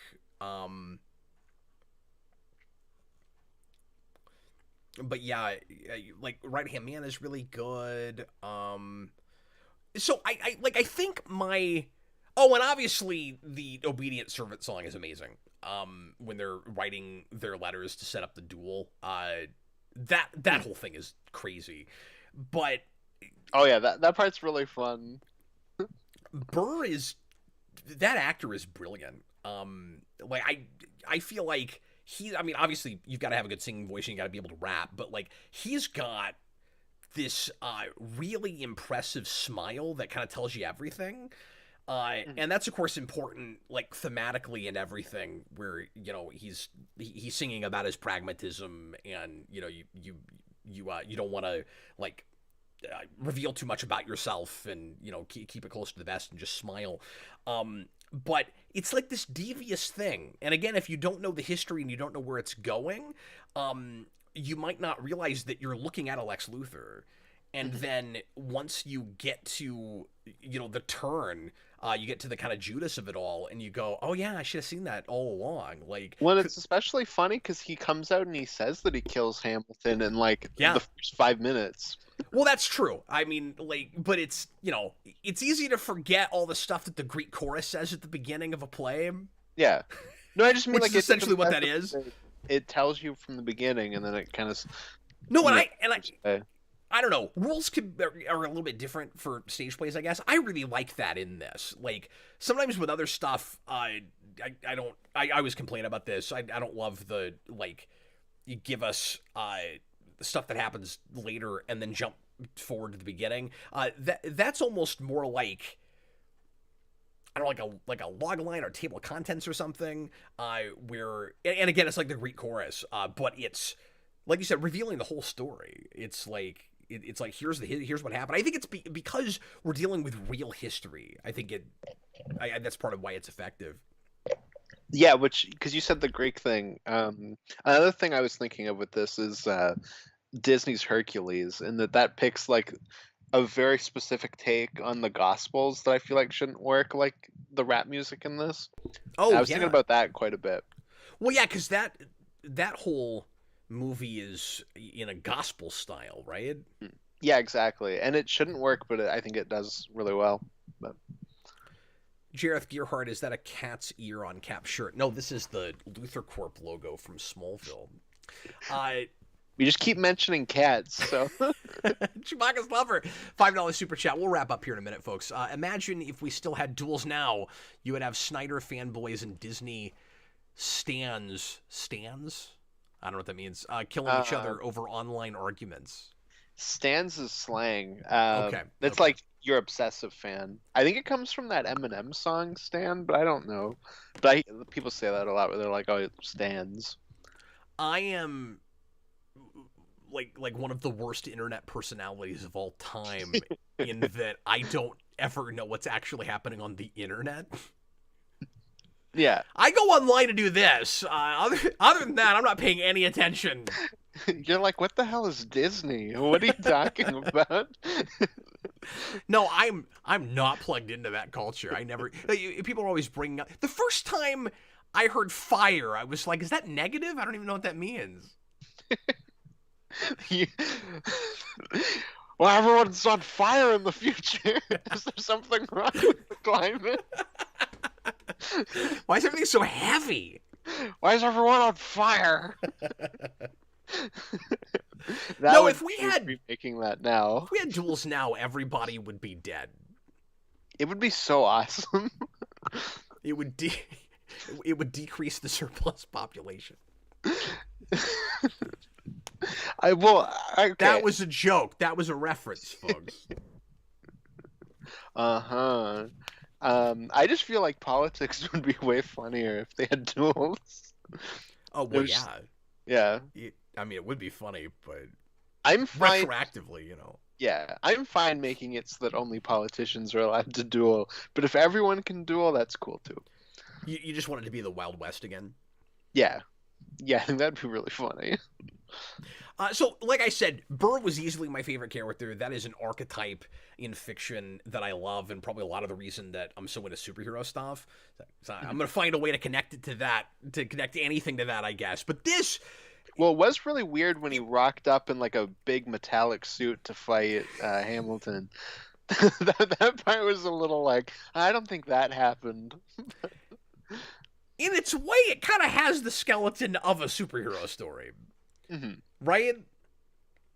I mean, like hero's journey way, yeah. But also in specifically the the villain that's the other side of the coin, and like he's straight up calling himself a villain by the end of the movie, or by the end of the play. I mean, there's Shakespeare characters that also do that. It's not like they're looking at comics necessarily when they do that. Yeah, it's definitely very Shakespearean. It's very, and I really like that moment where he stops and he's like, "Oh man, if only I'd thought about it. Now history sees me as the bad guy." Yeah, that sucks.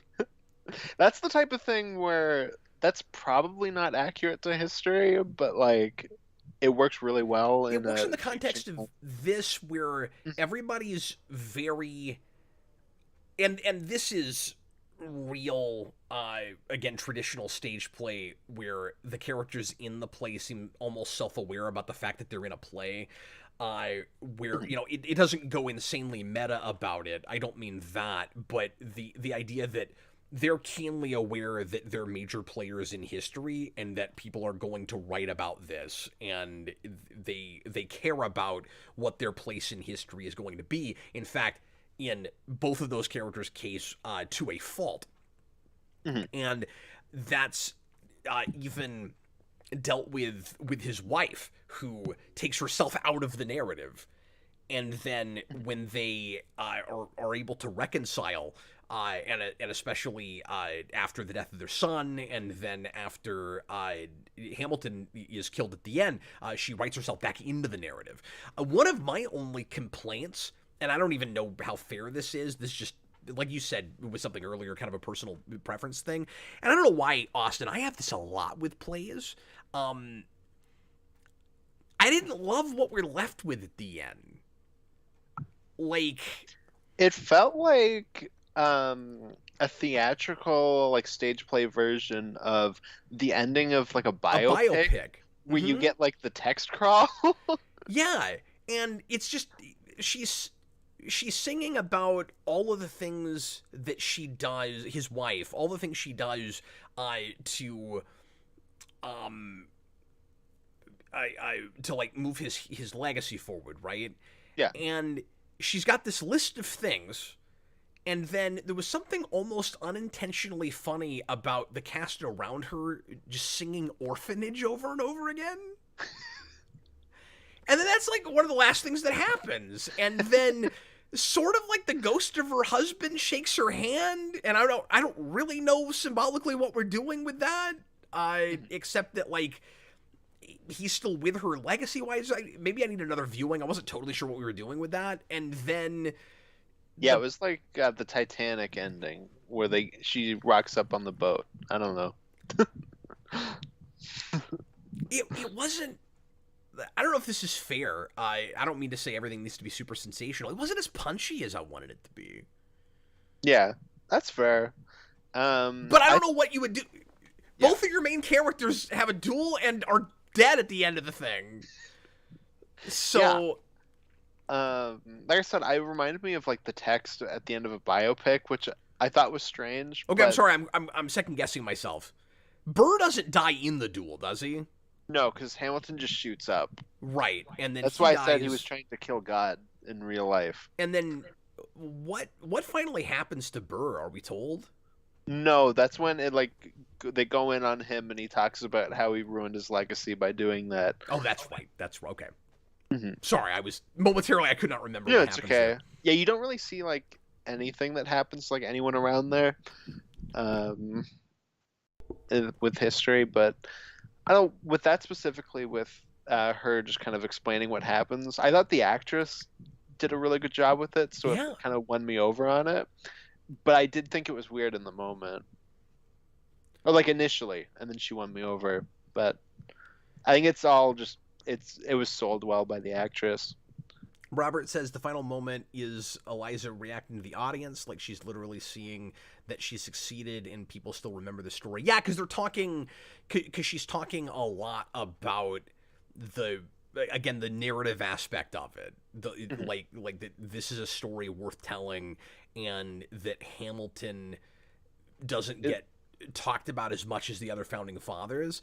I was also, I don't want to say it's obtrusive, or intrusive, but I was taken out a little bit by that for whatever reason. I guess I thought that was the kind of stuff that you'd open a play with, where you're like, here's the founding father that nobody talks about, and then here's a play, and then you get to the end, and we have that. It's not wrong, like it works. I was just kind of surprised by it. I was like, I guess my deal is, this is an aspect of this I wasn't even thinking about. It never occurred to me that it's weird that I'm watching a play about Hamilton and not somebody else. Like, I hadn't had that thought, but the play at the end acts like for the last 2 hours and 40 minutes, I'm probably thinking it's so weird and odd that this is the guy we made a play about.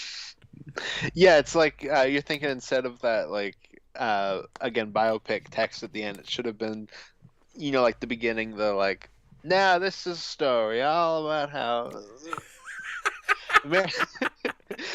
And then you talk about Hamilton. Okay, that's a parody I want now, though. I want the Fresh Prince version of Hamilton. That's so good.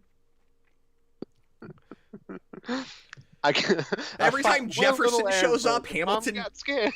Every time Jefferson shows up, Hamilton just picks him up and kicks him, and then you cut to him flying out a door.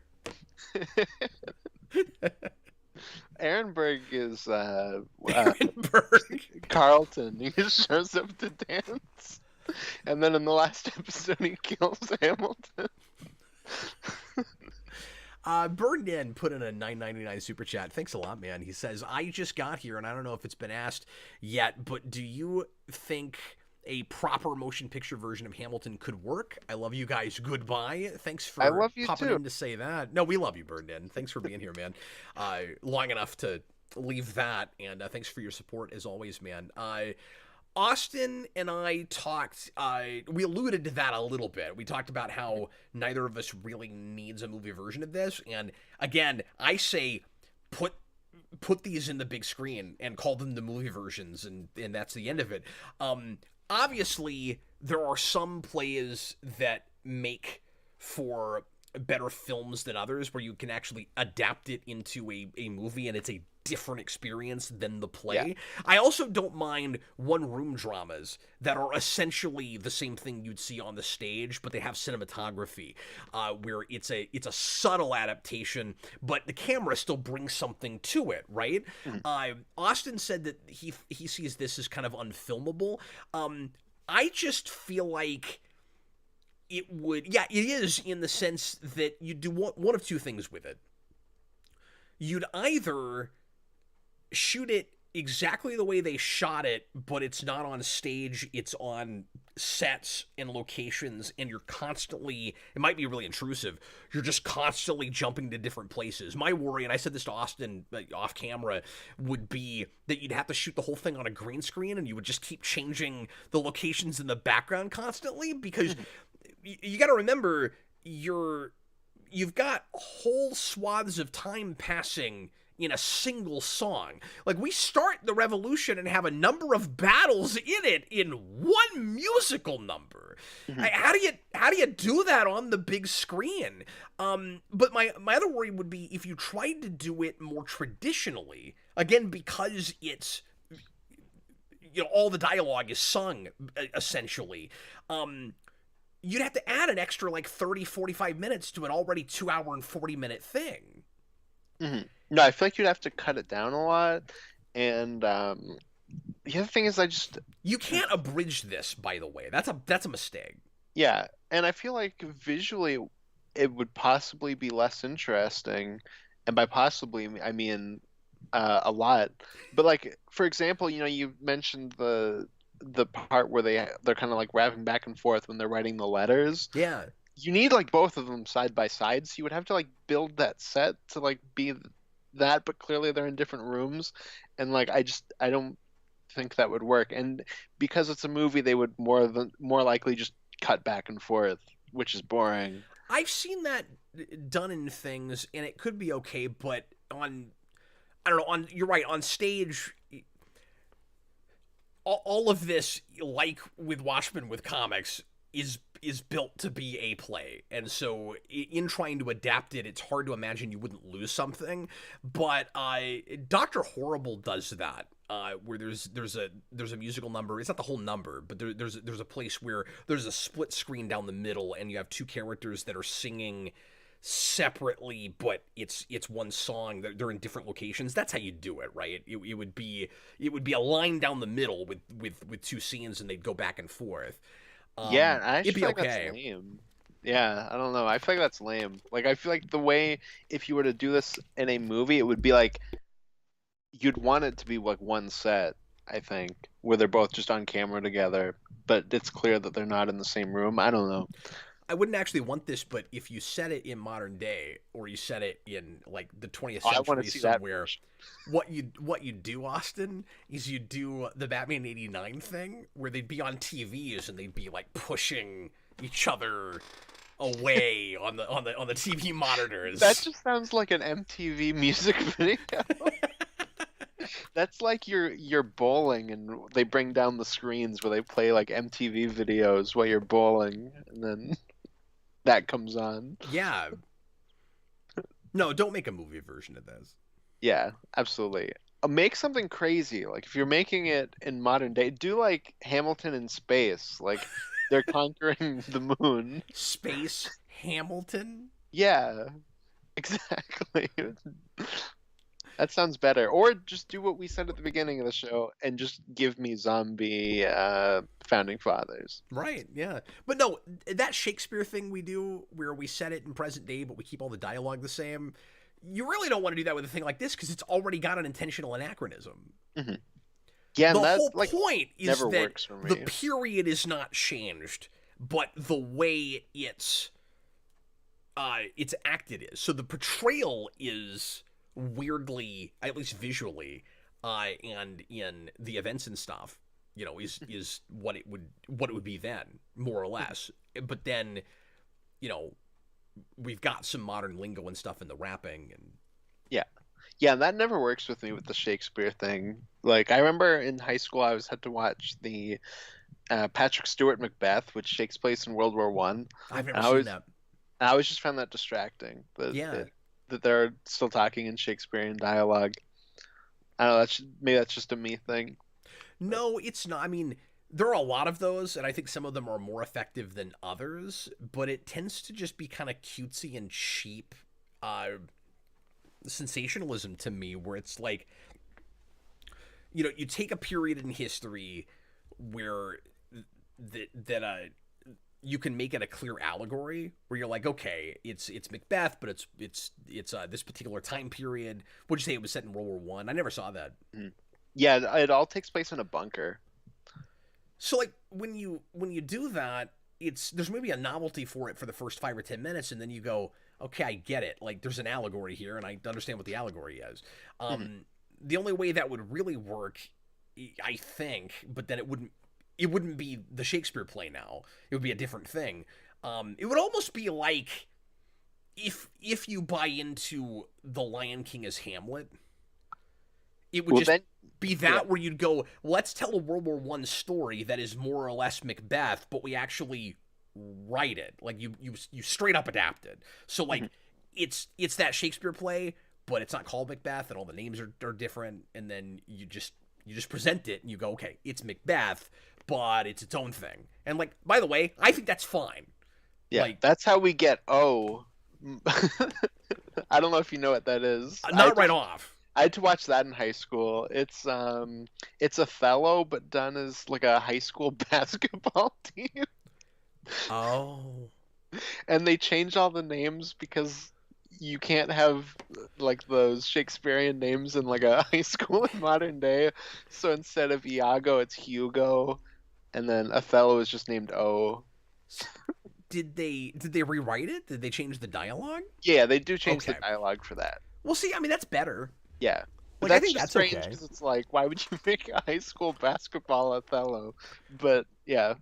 Robert says Kenneth Branagh's Hamlet works for me. That's the one of those that I really like. Yeah, I've never seen that. It's long, but that was my introduction to that material. Mm-hmm. Yeah, I'll have to check that out. Anyway, I love this, and we'll definitely watch it at least 1 or 2 more times. Yep. Bring on the movie, Disney. No, don't do that. But yeah, so we finally been indoctrinated. We're part of the cult with this now. Mm-hmm. Exactly. We drank the Kool-Aid. It was pretty good. It was pretty tasty Kool-Aid. Mm, exactly. It was a fun party had by all. Yeah. What was it like? Like orange with like a hint of, I don't know, cyanide. Strawberry. Yeah. Oh, I meant to ask you, or did you tell me? I said Burr is my favorite. Did you have a favorite character or a favorite performance?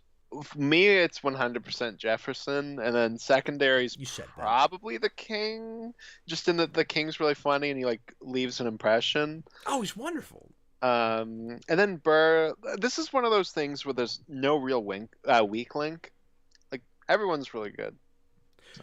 No, I feel like and this is weird to say because again you've got so much intentional.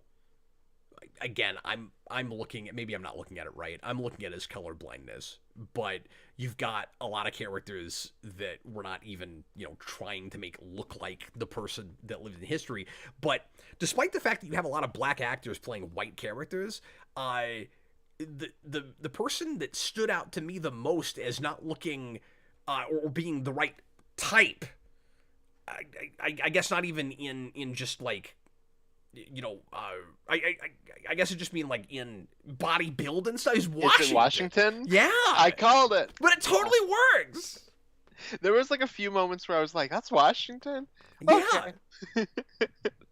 I think it was because they didn't give him like a wig or anything, and that's how I imagine Washington. No, but I really liked that. That like Yeah. we didn't even do much with hair and stuff. It seemed like everybody just had the hair they had. Like, did Miranda grow his hair out intentionally for this, or is that just his hair? I assumed that he had at least like extensions in, but I don't know.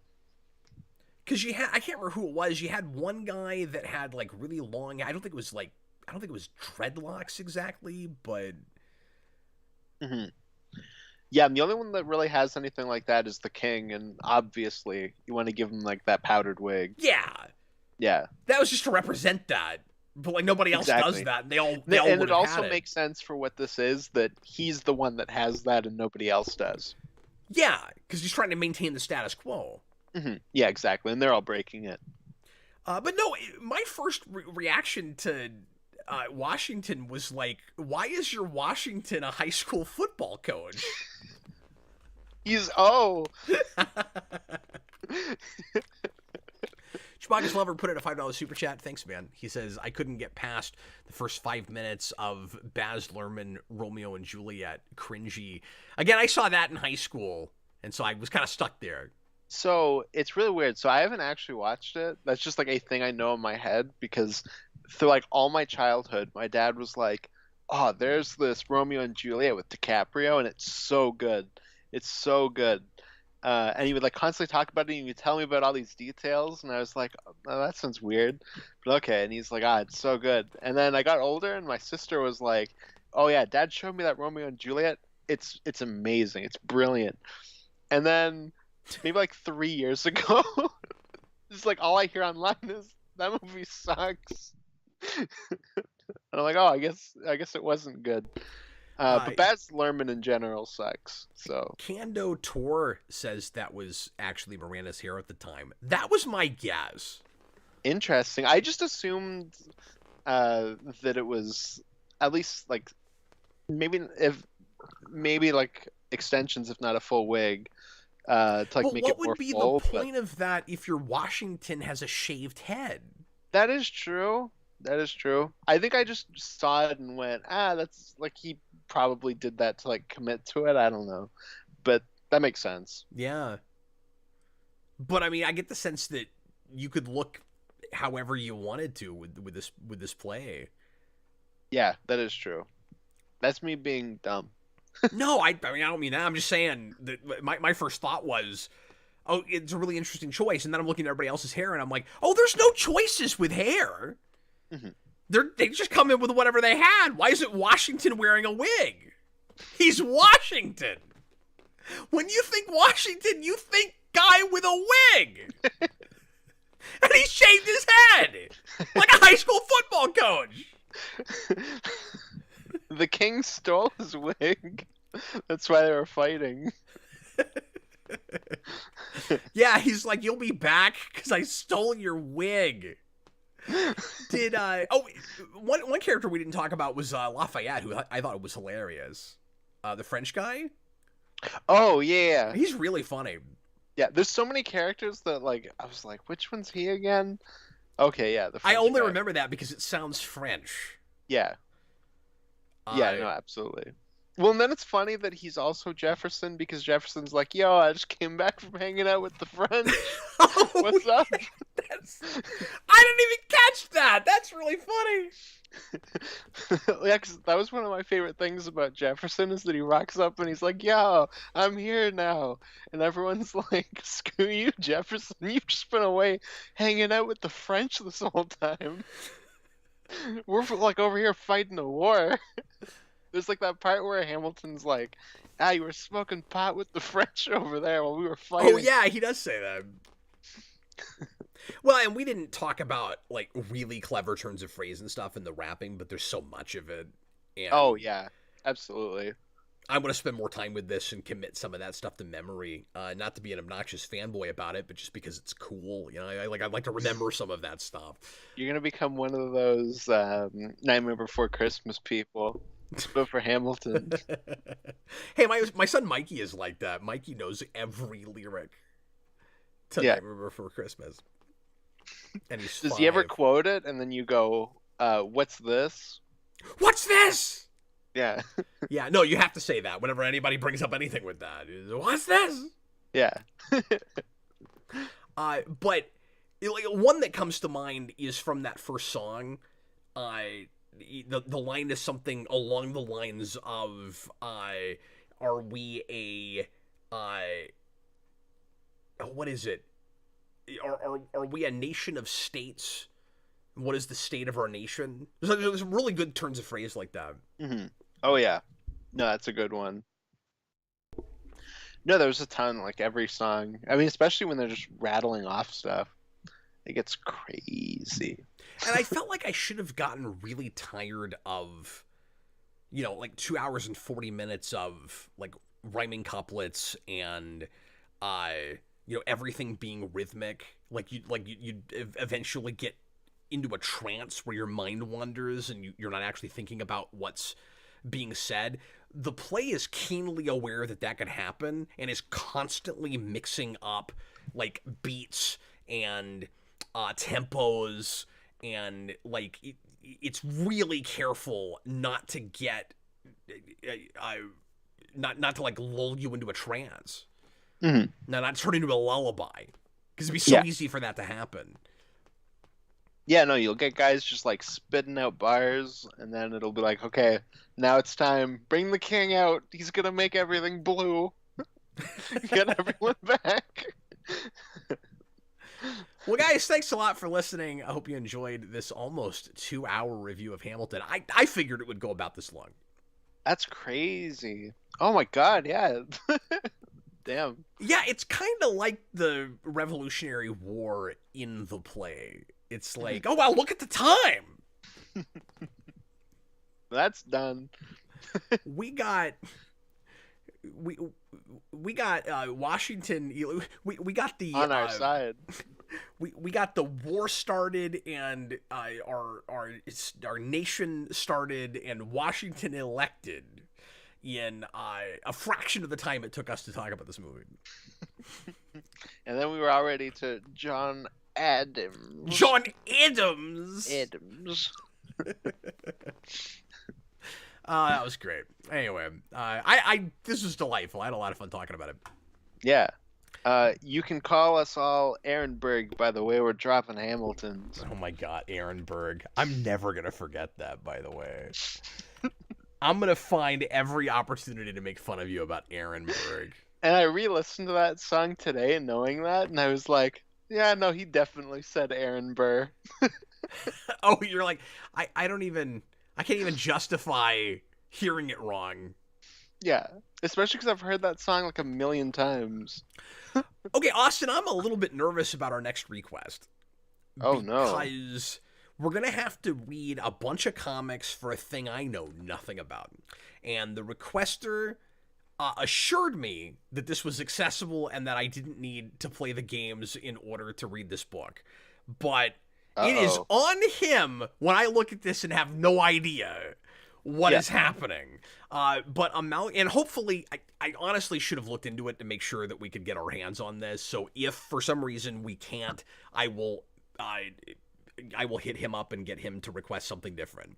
But Amalgam Nation, he keeps requesting things that aren't Amalgam, by the way. Amalgam Nation, thanks for sticking with us and requesting some more, has asked us to read the 12-issue IDW maxi series for Metal Gear Solid, of all things. Weird. I didn't even know that was a thing. Neither did I. Huh. So, we're going to do that. We'll see what that's like. Yeah. Interesting. I'm nervous about it. Not that I'm expecting to hate it. I'm just not sure what that's going to be like. Yeah, I don't even know. Because I don't know anything about that property.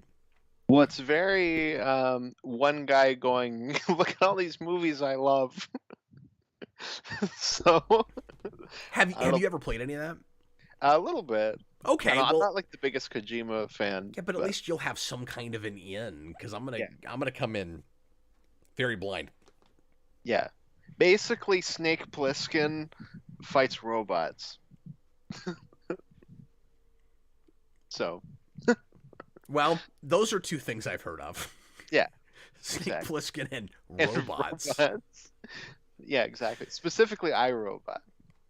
So we're gonna try that. And in the meantime, if you would like to make a request, you can go to patreon.com/geekvolution. The $15 tier makes that possible. All you have to do is let your pledge roll over for 1 month, and you'll be on the list. You can request a comic or a movie or a pilot for a TV show.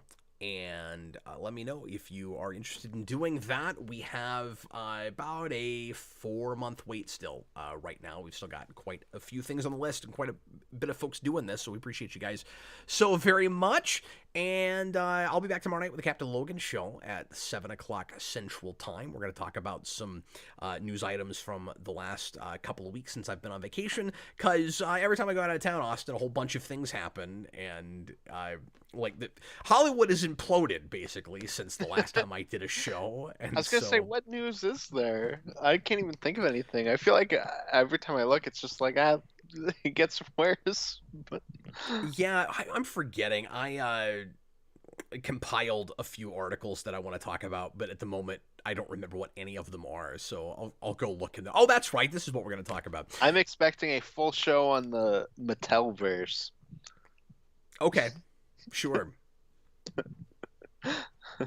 I keep thinking of things that Mattel probably doesn't own. I was gonna say, like, I can't wait for the Etch-a-Sketch movie, but I don't think that's Mattel. And the Magic 8-Ball movie. I don't think you can do that. I think you need like one guy that has an arsenal with all of these things. Mm-hmm. Well, the Magic 8-Ball movie is one of the ones they're doing. Is it really? Yeah, and I asked my Magic 8-Ball what it feels like, how it feels getting its own movie, and it said try again. So Oh, okay. Well, that's better than what I thought it would be, which is Outlook not so good. oh yeah. Maybe I'll get that later though when I try again. When you try again later. Yeah. Yeah.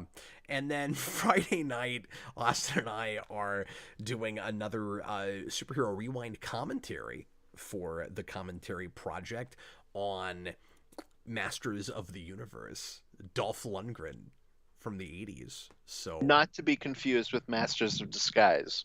no, So. you keep saying that. No one is confusing it with that, but you. All right, thanks again for being here, folks. Austin, thanks for watching the play and talking about it. Yeah, thanks for having me. We'll see you later, folks. Bye. See ya.